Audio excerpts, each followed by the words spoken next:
أفاد مراسل الميادين أن قراصنة الإنترنت بدأوا هجومهم على إسرائيل بحسب ما أعلن التلفزيون الإسرائيلي. وبحسب التلفزيون فإن عشرات آلاف حسابات الفيسبوك انهارت، فيما أكدت مصادر إسرائيلية أن الهجوم استهدف موقع الاستخبارات واخترقه.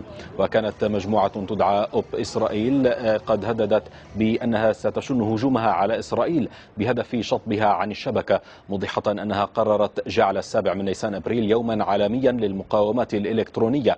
وبموجب القرار فإن المجموعة ستهاجم مواقع إسرائيلية حكومية.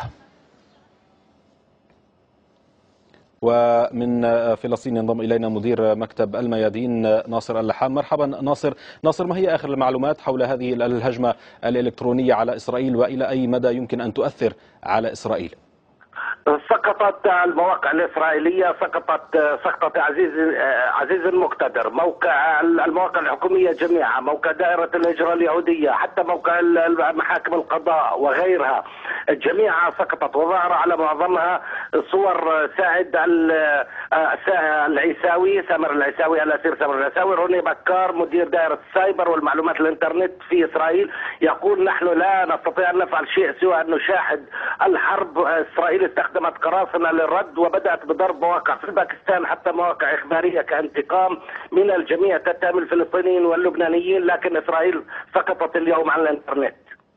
شكرا جزيلا لك ناصر اللحام مدير مكتب الميادين في فلسطين.